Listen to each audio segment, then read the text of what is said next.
Assalamualaikum warahmatullahi wabarakatuh. Perkenalkan, nama saya Lia Oktavian Indobuo, NIM 94142475 dari kelas D jurusan Ilmu Ekonomi Program Studi Ekonomi Pembangunan. Video kali ini dibuat untuk memenuhi tugas mata kuliah Ekonometrika 1 dengan dosen pengampu Bapak Bobi Rantau Payu, SSI, ME. Di tugas kali ini kami diminta untuk menjelaskan terkait analisis regresi logistik dengan menggunakan aplikasi SPSS. Nah, langsung saja kita masuk pada aplikasi SPSS.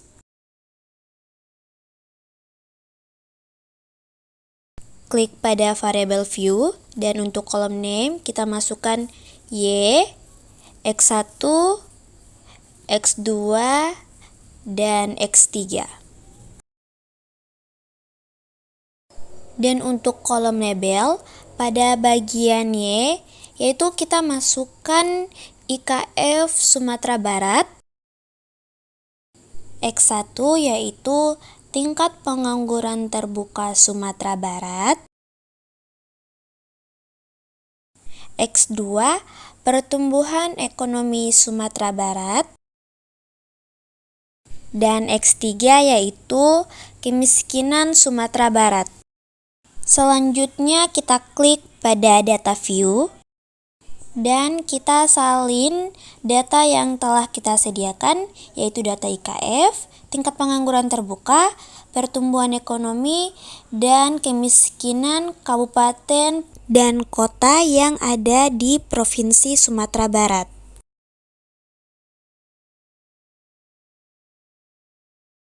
Selanjutnya kita klik pada Analyze, Regression, lalu Binary Logistik. Lalu variabel Y kita pindahkan ke dependen, dan untuk variabel X1, X2, dan X3 kita pindahkan ke covariat. Lalu pilih option, selanjutnya pilih Hosmer-Lemessow goodness of it, dan iteration history.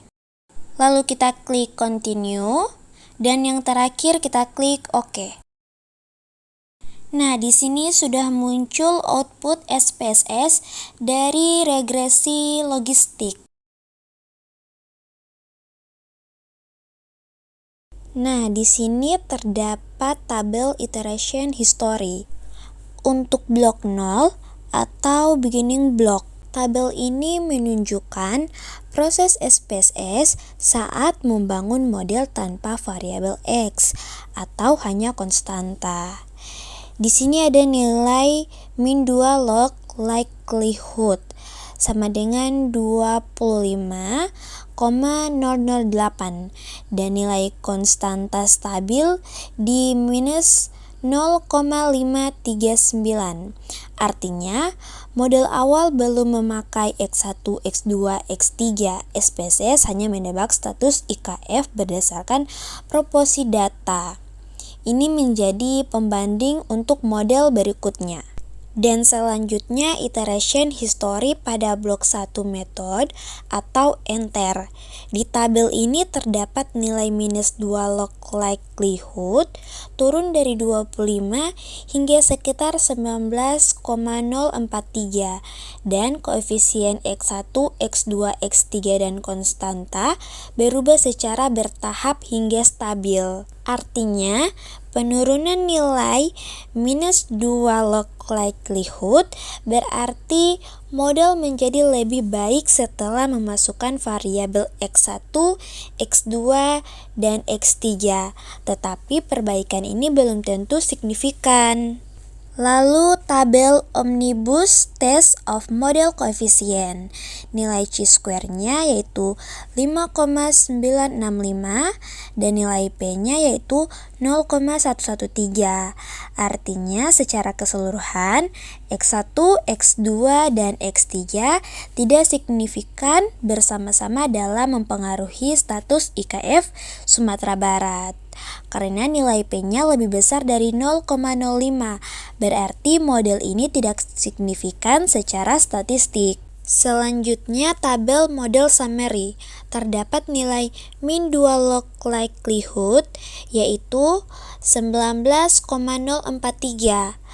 Cox and Snell R-square sama dengan 0,269. Nagelkerk R-square sama dengan 0,368. Artinya, variabel tingkat pengangguran terbuka, pertumbuhan ekonomi, dan kemiskinan hanya mampu menjelaskan 26,9% hingga 36,8% variasi terjadinya IKF Sumatera Barat. Lalu tabel Hosmer and Lemesaw test. Terdapat nilai chi-square 13,862 dan nilai P 0,085. Karena nilai P lebih besar dari 0,05 sehingga model ini layak. Berarti prediksi model sesuai dengan data aktual. Dan yang terakhir yaitu tabel variable in the equation. Yang pertama X1 yaitu tingkat pengangguran terbuka, nilai B-nya yaitu minus 1,004 dan nilai signifikannya yaitu 0,089. Artinya, tingkat pengangguran terbuka berpengaruh negatif terhadap peluang Sumatera Barat mencapai IKF. Semakin tinggi pengangguran, semakin rendah peluang Sumatera Barat mencapai kategori IKF. Yang kedua yaitu X2 pertumbuhan ekonomi. Nilai B sama dengan 2,094. Nilai signifikan sama dengan 0,336. Artinya ini memiliki pengaruh positif. Semakin tinggi pertumbuhan ekonomi, semakin besar peluang Sumatera Barat mencapai IKF. Namun tidak signifikan karena nilai P sama dengan 0,336 jauh di atas 0,05. Lalu yang ketiga yaitu X3 kemiskinan. Nilai B sama dengan min 0,203. Nilai signifikan sama dengan 0,508 sehingga memiliki pengaruh negatif sangat kecil. Artinya semakin tinggi kemiskinan, peluang IKF sedikit menurun, namun tidak signifikan. Dan yang terakhir yaitu konstan atau konstanta. Nilai B-nya yaitu minus 3,294 dan nilai signifikan yaitu 0,756. Artinya tanpa mempertimbangkan tingkat pengangguran terbuka, pertumbuhan ekonomi, dan kemiskinan, peluang Sumatera Barat masuk kategori IKF sangat kecil karena koefisien negatif, tetapi tidak signifikan secara statistik. Baik, sekian dari saya. Terima kasih dan Assalamualaikum warahmatullahi wabarakatuh.